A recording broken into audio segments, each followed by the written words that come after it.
Hey guys, welcome back, John. Megacycle here, another episode of Command & Conquer 3 Kane's Wrath. Been a while since I've done a Kane's Wrath episode, and I still really enjoyed this version of Command & Conquer. This is one of my favorites. Certainly not the game that may or may not have come after Command & Conquer 3. No confirmed reports if that one ever came out. May or may not have done a video on it, may or may not want it to have never been produced. Anyhow, a video I wanted to do, or I did a long time ago actually, was my rush tactics with Nod. I went through way back in my early YouTuber career. What I did is I went through all of the AI personality types. I did Steamroller, Turtle, Rusher, Gorilla, I believe. And then I tried like a balanced approach, and depending on how you really come up to these strategy games is really how your personality is and all that. Kind of said a lot of things that might not have made a lot of sense. Do you build a really heavy base and then attack when you're completely ready after your defenses are all in check? Or do you rush in absolutely as quickly as you can to try to keep your enemy off balance? One of the things I love to do as Nod is as a rusher. That's really the role I like to be. Or maybe a steamroller. That's maybe a little more GDI. But I guess I'm just going to get this started. This is standard rules, 10,000 credits, nothing fancy, just some random AI. Simple pipeline problems. This is one of my favorite one-on-one maps. Very straightforward.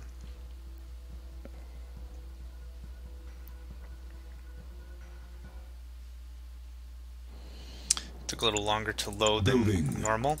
Anyhow, what I like to do really as Nod is the fire tank, or the flame tank really as it's called here. It's really a propane tank with a nozzle and a big lighter at the end. I mean, that's really all it was in the first Command & Conquer. It was fragile, it was devastating against GDI structures, especially the defensive structures. It could do a ton of damage, and it was really unanswerable until GDI got its medium tank and mammoth tank out on the field. What I like to do with this iteration is the flame tank is really more versatile than it was in prior inceptions. It's faster, it's got better armor, and it deals more damage in my opinion. The great thing about that is it makes it a much more versatile, maneuverable vehicle. Of course, if there's aircraft involved, you're kind of nutted. So you just got to be a little bit careful about that. But what we're going to do is we're going to just show just flame tanks. Just a flame tank rush as quickly as we can. We're going to get a bit of an economy online, obviously. We're going to do that. We're probably going to get another refinery. We're not going to build any defenses. I'm not going to really concern myself with any defenses on any level. There's Tiberium here, which is green. To the west is some blue stuff, and the rest of the green is in the center on the right. So that's really where we are for resources, but I know we're going to have this attack done and over with well before we tap anything else out. Now I do know we need an operations center, so we're going to time this a little bit here. Get in. And this is a little bit of timing to make sure that everything gets panned out properly. We don't want harvesters waiting. So what this is doing is with a little bit of bouncing, is making sure that we're always dropping off Tiberium this early bit of the game. There we go. We have that. Cancel that. Let's get our fourth harvester going. 4 harvesters is about right. Really, when it comes to refineries, it's a little awkward. I think with 2 refineries, we could easily do 5 harvesters. Shouldn't be a problem. Get in. Yep, we want to make sure we are processing as much as we can. That takes a little bit of micromanagement, but no big deal. Once that operations center is complete, we are chunking out flame tanks with expertise. Let's make sure that we have this set up as aggressive stance, and we do. Fantastic. Now, the neat thing about being a rusher is we can worry about defense while we're picking apart the enemy base. We're just going to do that. There's our 10. We're only going to need like 4 or 5. You're in. Good. Get in. It's more important right now that we get as much money as possible. Now, if we were really sitting on it, we could easily get another war factory going on, but we don't have that much scratch to kick around. But right now, excuse me. Right now we can crank out a Hand of Nod, start getting some infantry going on. We could start beefing up our defense, but we're really concentrating on that attack. That's the foremost. That's the only thing I really care about right now, is making sure we've got our attack ready to go. Get in. I want to make sure that we are getting as much Tiberium processed as possible. Absolutely critical. I think we're going to start moving with 4 flame tanks. Now, especially against the Skirmish, I believe the Skirmish structures are weak against flame. This is where this really just gets damaging like crazy nuts. Crazy nuts. That's a new punchline. Put that down. Crazy nuts. We're going to do a little bit of routing here, holding Alt, making sure that we get there to the other side. No problem. Oh, enemy units. GDI. Fantastic. Let's see how this pans out. Embrace your destiny. Pit bulls have little to no armor. This should be no problem.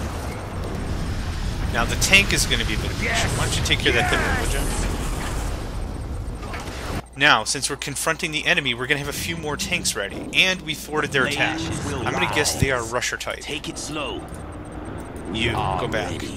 You are no good to me on the front line, soldier. Your fire tank is on fire, so don't. Cancel. Flames will rise.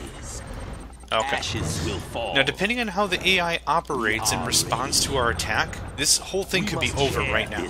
But we're just going to have to see what happens as we start to push in.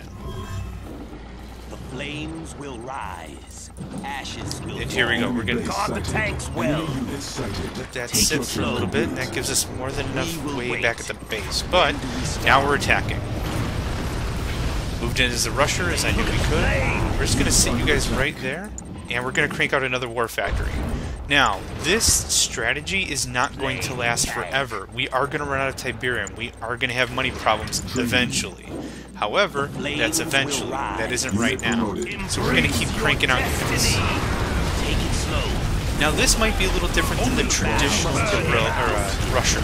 I kind of think the traditional rusher kind of uses just a ton of light units, but we've really pushed deep into their base and really messed up a lot of their stuff using a little bit of a heavier unit. The tank is bathing in so much fire, I don't even know where it is. And now we've got 4 more flame tanks coming up. We could have moved up the left flank, but this works out real nice in powering our primary attack. MCV destroyed, this guy's powerless. We're going to move way left, because I know the enemy likes to expand to the blue Tiberium, and they have a pouch as well. They did expand. That worked out just super. Okay, some civilian structures around here. Let's do a little putting around, see what we can see.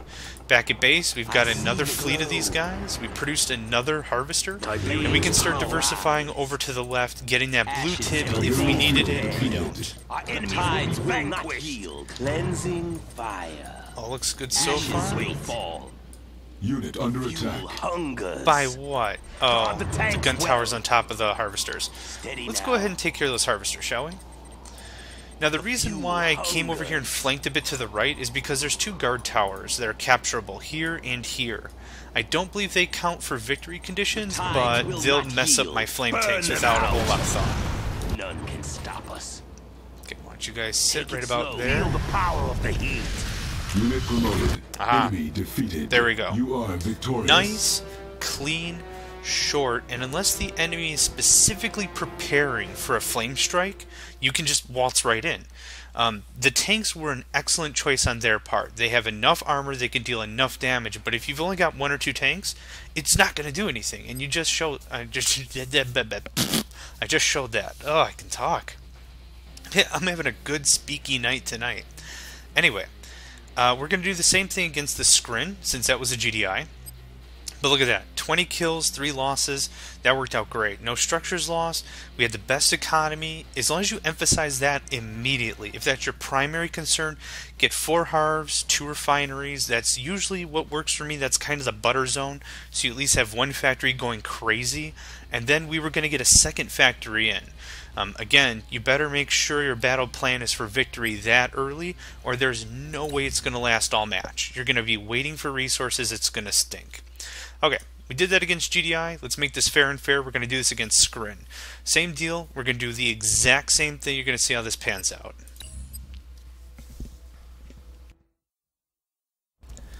Loaded way faster that time. Not too sure why, but whatever.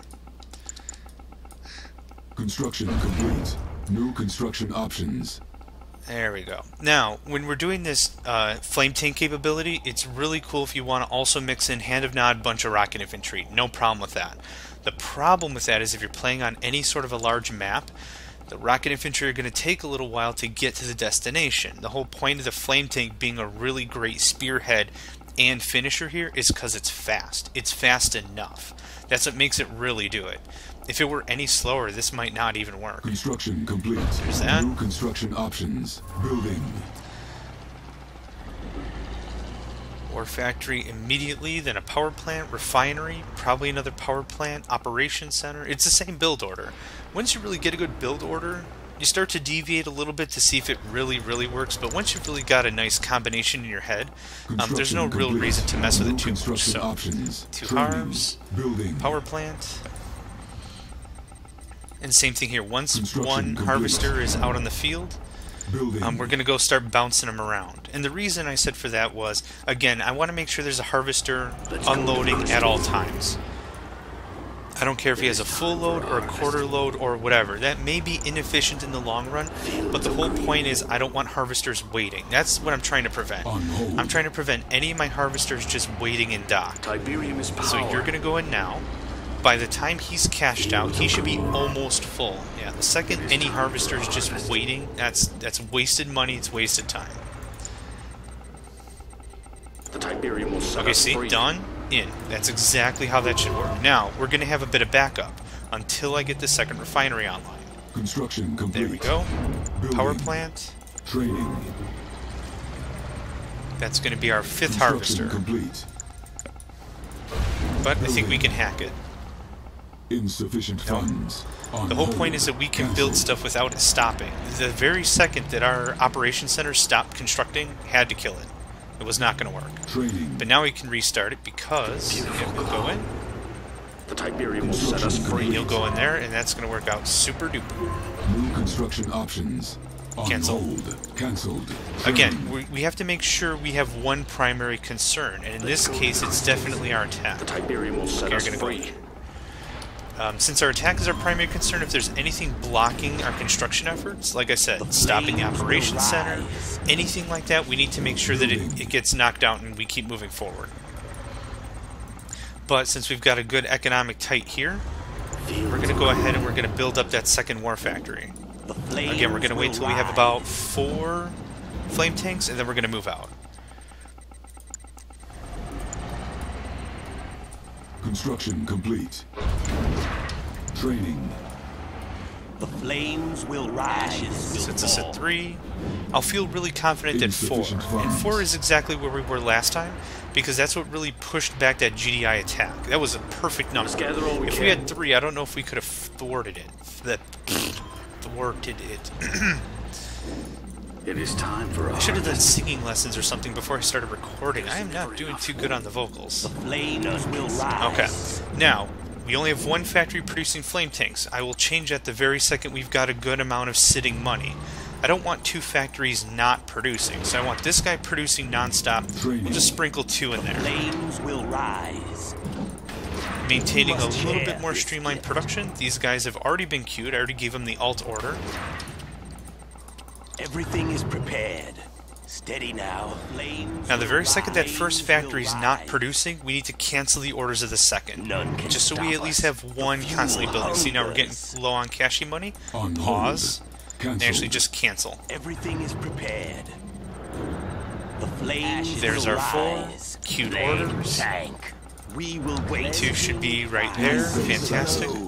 Excellent. Everything is prepared. Look at that. Seconds. It's brilliant. And we have more flame tanks on the way. Now, another interesting thing that can happen is if your enemy's thinking the exact same thing and they're going to rush you from a different angle, you might lose your base and they might lose their base. So you're actually going to just trade bases. So the important thing is you need to make sure that you've got what it takes to make sure they can't do it, or you just make sure you can kill their base faster. Okay, that's not still alive. Ooh, tech assembler. They were really trying to tech up here. Forge? Oh, nerve center. Oh my gosh, the flame. Love it. I'm a hardcore GDI player, but simplicity in a battle effort like this, you really can't deny the power of Nod.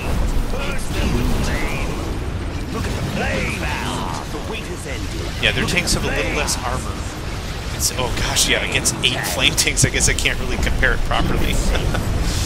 Awesome. Always gonna play as if we're gonna lose, and it doesn't. We won anyway. But again, always spinning down that money as quickly as we can, making sure that every dollar is going exactly where we want it, or every credit, I guess in this case, because it's not really dollars.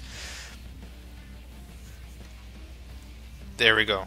Better resources through and through. Even if we're only 5 or 10 or 20 or whatever bucks ahead, that's all that matters. We need to make sure we have that decisive edge, and we had it. Being a rusher is one of those nice things that the second you knock your enemy back, even if it's a few inches or a few feet or whatever metaphor you want to use, you just keep pushing just a little bit. Keep them off, keep them vulnerable. You can do whatever else you want. You want to build a mega defense while you just keep tapping them and pushing them? Perfect. You want to work on super weapons or even a bigger attack? Do it. And this is a perfect example of how to do that. Look at that. We got them in income, even though they did much better than their GDI counterpart. This worked out great. Also, better kill-death ratio. 0 deaths at all, so that worked out perfect. Yeah, against the Skirmish, the Flame Rush tactic really works, especially on a smaller map. If you do a much larger map, that does give you more opportunities and more areas to strike, but of course it gives the enemy more time to get their stuff together. So you really have to think that one through, but as a rusher tactic, through and through, the flame tanks are my favorite. So thanks a bunch for watching, guys. Really appreciate it. Glad that I could visit this game. Has been a while, and I'm really happy to share it with you. So I'm going to catch you next time. Take care, and I'll see you later.